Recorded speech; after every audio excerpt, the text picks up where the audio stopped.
We're going to talk about a very common term that's in the movement and rehab world, and it's referred to as scapular winging. And so observationally, I'll describe this. When you see somebody, you're looking at them from behind, and they're either standing statically or they're moving their arms in some plane of motion, and you can see a shoulder blade that's kind of moving off of the rib cage. And that has been termed scapular winging, as the shoulder blade is winging off of the rib cage. Okay guys, so we're gonna go over some examples of how we would mitigate scapular winging. And remember, may not actually be a problem, but this is the way that we can load it and make that shoulder blade and rib cage relationship much more congruent. So we'll go over a simple test first. So we'll take Elaine who's gonna face away from us, and our arms are gonna be outstretched. This is called the Apley scratch test. Very, very common physical therapy or just orthopedic examination. Essentially what she's gonna do is one arm up, one arm down, and we're looking to kind of connect this thing. And so in many circles, what we would define this shoulder blade as is scapular winging, because you can see the shoulder blade actually, the medial border of the shoulder blade actually pops off of the rib cage. And so we don't have that congruent sliding relationship. We have this type of relationship. We can see that observationally. So this is what we're trying to quote unquote fix, right? What I'm going to have Elaine do is put both fists into the wall. Let's get a little bit closer. And then essentially she's just going to actively push into the wall. Now you can see how we've slightly protracted her shoulder blade. She has a healthy long thoracic nerve. Her serratus anterior neuromuscularly is still intact. And so you see how this adheres that shoulder blade to the rib cage. I can't grab onto it the way I could earlier. So she's going to keep that pressure into the wall and basically repeat the test.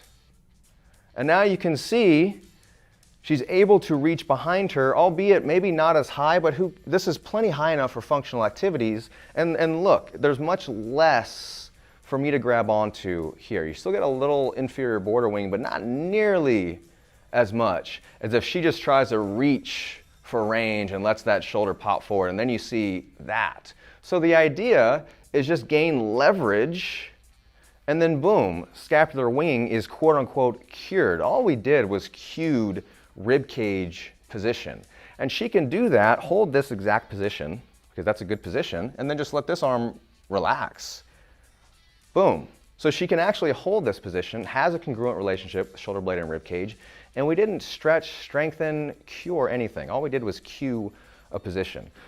And relax here. So why does that matter? Well, if I can fix it that easily, maybe it doesn't. And so we'll just go over a bunch of common exercises where we can cue rib cage position in order to have that congruent relationship. So let's go into a push-up here, Elaine. So essentially recreating exactly what we were doing in standing, pushing into the ground now to adhere that rib cage to the shoulder blade. And then as she descends into her push-up, she can squeeze her shoulder blades together, but that medial border stays fixed to the rib cage and then push away. And what we cue at the top of our push-up is a bit of that protraction, because we actually want to teach, it's different than the bench press where you stay locked in and into retraction. The push-up is a teaching tool to get that rib cage or get that shoulder blade to slide around the rib cage. And just do a couple reps there. Can't grab onto that medial border, it stays fixed, push away. Very, very good. Okay, so that's an example of how we would cue the push-up, and the push-up alone fixes her shoulder blade to the rib cage because it's loaded.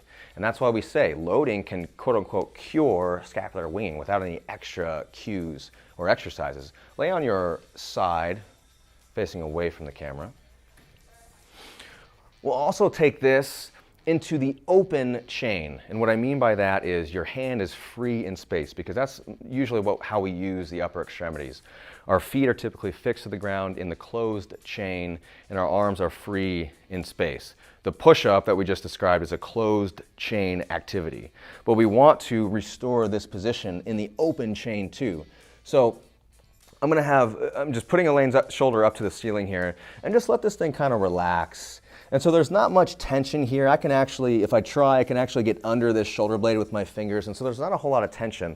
But look what happens as soon as I load here, right? Neuromuscularly, reflexively, she has to stabilize that shoulder blade. And now there's no space to get in there. And so just load by itself fixes the shoulder blade like that because her nervous system is intact, but the shoulder blade is staying fixed to the rib cage. Something before a warm up for your overhead movements, maybe a snatch, something like that. Somebody who feels a little unstable in their shoulder blade can do an exercise like this and takes care of scapular winging by itself. Take that into a half kneeling position. So essentially what we did in standing when she was pushing into the wall, she's going to do that here. This is a tall kneeling position. Pushing the rib cage away, creating that congruent relationship. I want to make one point here. You guys see this? It's called thoracic kyphosis. This is meaning it's curved, and this would be lordosis, right, in her lower back. Kyphosis is often demonized as a bad thing, but you need to understand it's actually the normal curve of the upper back, and that is so that rib cage or that shoulder blade can slide around that rib cage. So this is completely normal. In this position, we cue to adhere that shoulder blade. So that can then, she keeps tension into the wall. We call this a rib cage locked position. And then, look what happens to that shoulder blade. It has to reflexively adhere because the load gives it that stimulus. Come back down. Good. And I stay nice and stacked here. And I can't grab that medial border the way I could and then press earlier.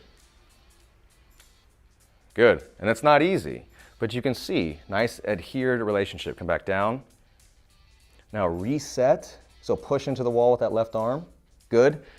Now release the left arm from the wall and hold that position and press.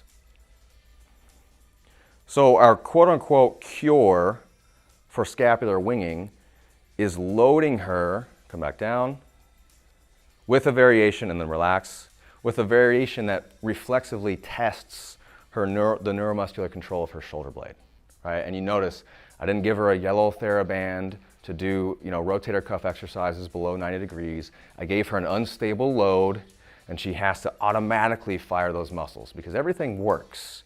It's just in the position as we're trying to optimize. How we will cure, quote unquote, scapular winging. If somebody actually has an injury or pain in their shoulder, this goes without saying, you need to go see an actual healthcare professional. But if you don't have an injury to your long thoracic nerve, if you're not necessarily having shoulder pain and you're not injured, and you see your shoulder blade flopping around, don't worry too much about it. It's not a disease. Go through some of these examples of loading progressions and you'll see that rib cage automatically, that neuromuscular control will be taught. And any of these drills can be incorporated before or in between your warm-up sets for any overhead lifting. Thanks, guys.